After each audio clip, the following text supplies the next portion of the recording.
যে টাকা বেরিয়েছে সেটা আমার কাছে লজ্জার। পার্থ চট্টোপাধ্যায়ের ঘটনা আমার কাছে খুব লজ্জার। এসএসসি কাণ্ডে পার্থ চ্যাটার্জির নাম জড়ানোয় ছি করছে তৃণমূল নেতা। বলছেন যে পার্থ চট্টোপাধ্যায় লজ্জার। কলকাতা হাইকোর্টের এসএসসি নিয়োগের প্যানেল বাতিলের রায়কে বহাল রেখেছে সুপ্রিম কোর্ট। প্রকাশ্যে না বললেও অস্বস্তিতে রাজ্য সরকার তথা শাসক দল। আর সেই অস্বস্তি আরও এক ধাপ বাড়িয়ে দিল ফেরহাদ হাকিমের মন্তব্যে। শনিবার কলকাতা পুর নিগমে তিনি সাংবাদিকদের মুখোমুখি হয়ে বলেন, যে টাকা বেরিয়েছে সেটা আমার কাছে লজ্জার। পার্থ চট্টোপাধ্যায়ের ঘটনা আমার কাছে লজ্জার। তার থেকেও বেশি লজ্জার যখন দেখি যে উচ্চাকাঙ্ক্ষার জন্য বাবরি মসজিদের কেসে রায় দিলেন আর তারপরে রাজ্যসভার মেম্বার হয়ে গেলেন, রাজ্যপাল হয়ে গেলেন। তখন সত্যি সত্যি বিচার বিভাগ নিয়ে প্রশ্ন উঠে যায়। কি বলছেন ফিরহাদ হাকিম, শুনবো।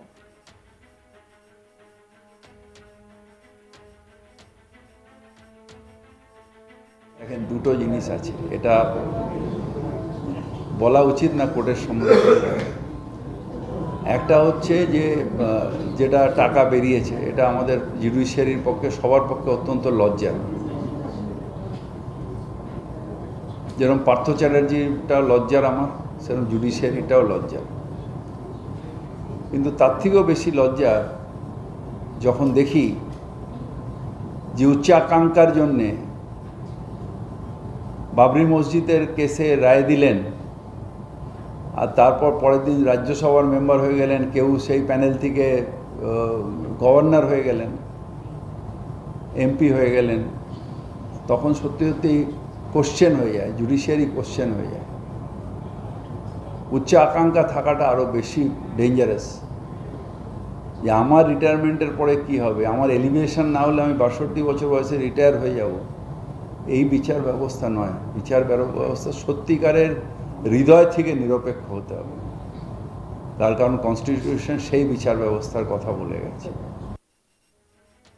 সেই সঙ্গে তিনি বলেন, বিজেপি দেশের মানুষদের পেটে ভাত দিতে পারছে না, কাজ দিতে পারছে না, ধর্ম নিয়ে মেতে রয়েছে। এতে করে দেশের মানুষদেরই বিভ্রান্ত করে দিচ্ছে। কি বলছেন আর ফিরহাদ হাকিম, শুনবো।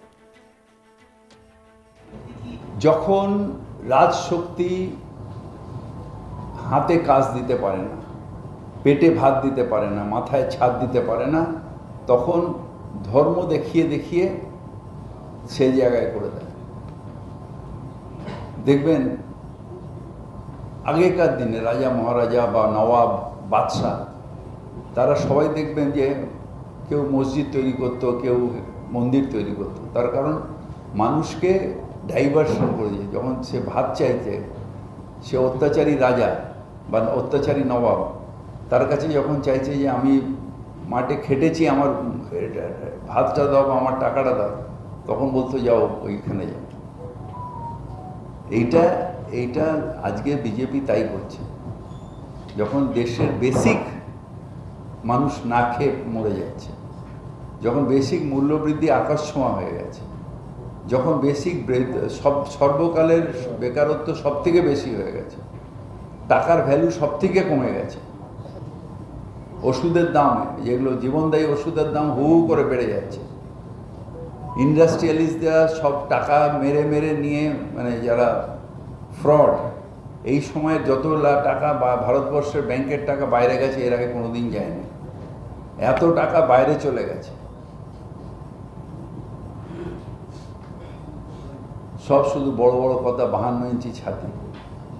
আর পাশে করাচির থেকে দাউদ ইব্রাহিমকে কান ধরে ডেকে নিয়ে আসতে পারেন। ওরা তো বরং বাপের বাচ্চা যে লাদেনকে ওখানে মেরে দিয়েছে ওখানে।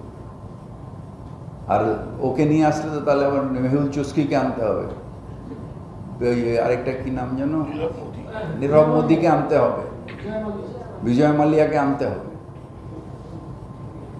কোথায় বিশ্ব নেতার, কোথায় তার কর্তৃত্ব, কোথায় যে যারা দেশ বিরোধী তাদের নিয়ে আসতে পারে না?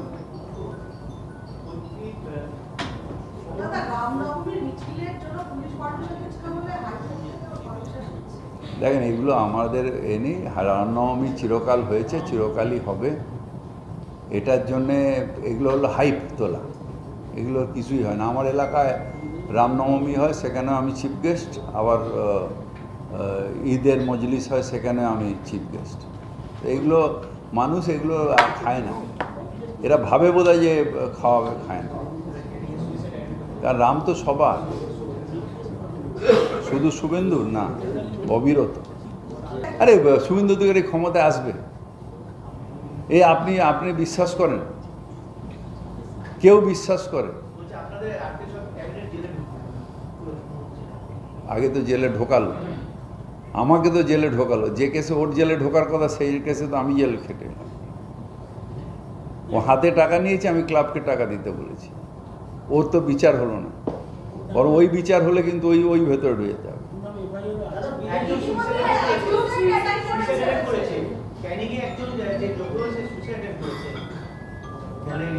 আমি একটাই জিনিস বলবো, লড়াইয়ে দুর্বলতার কোনো স্থান নেই। মুখ্যমন্ত্রী আছেন, বাংলায় কারোর প্রতি কোনো অন্যায় হবে না। এটা আমি পুরোটা জানি না, কারণ এটা ব্রাত্যের ব্যাপার, আমার ব্যাপার না, আমি এটা জানি না। যে টাকা বেরিয়েছে সেটা আমার কাছে লজ্জার। পার্থ চট্টোপাধ্যায়ের ঘটনা আমার কাছে খুবই লজ্জার। এসএসসি কাণ্ডে পার্থ চ্যাটার্জির নাম জড়ানোয় ছিছি করলেন তৃণমূল নেতা ফেরহাদ হাকিম। তিনি ইতিমধ্যে বলছেন যে কলকাতা হাইকোর্টের এসএসসির নিয়োগ প্যানেল বাতিলের রায়কে বহাল রেখেছে সুপ্রিম কোর্ট। প্রকাশ্যে না বললেও অস্বস্তিতে এই ঘটনা রাজ্য বাড়িয়েছে শাসক দলের তথা রাজ্য সরকারের। আর সেই অস্বস্তিতেই এক হাত নিলেন এবারে ফেরহাদ হাকিম। তিনি বললেন, কলকাতায় শনিবার দিন পুর নিগমে তিনি সাংবাদিকদের মুখোমুখি হয়ে বলেন, যে টাকা বেরিয়েছে সেটা আমার কাছে লজ্জার। পার্থ চট্টোপাধ্যায়ের ঘটনা আমার কাছে লজ্জার। কি বলেছেন শুনবো আরো একবার।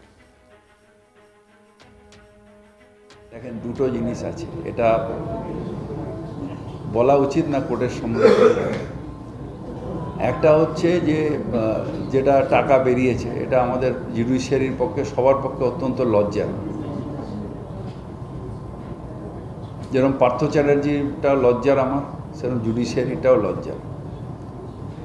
কিন্তু তার থেকেও বেশি লজ্জা যখন দেখি যে উচ্চাকাঙ্ক্ষার জন্যে বাবরি মসজিদের কেসে রায় দিলেন, আর তারপর পরের দিন রাজ্যসভার মেম্বার হয়ে গেলেন, কেউ সেই প্যানেল থেকে গভর্নর হয়ে গেলেন, এমপি হয়ে গেলেন। তখন সত্যি সত্যি কোশ্চেন হয়ে যায়, জুডিশিয়ারি কোশ্চেন হয়ে যায়। উচ্চ আকাঙ্ক্ষা থাকাটা আরও বেশি ডেঞ্জারাস। যে আমার রিটায়ারমেন্টের পরে কি হবে, আমার এলিভেশন না হলে আমি 62 বছর বয়সে রিটায়ার হয়ে যাব, এই বিচার ব্যবস্থা নয়। বিচার ব্যবস্থা সত্যিকারের হৃদয় থেকে নিরপেক্ষ হতে হবে। সঙ্গে রাখুন আজ তাক বাংলার ইউটিউব চ্যানেলকে। অন্যান্য খবরের জন্য লাইক করুন, শেয়ার করুন, সাবস্ক্রাইব করতে ভুলবেন না।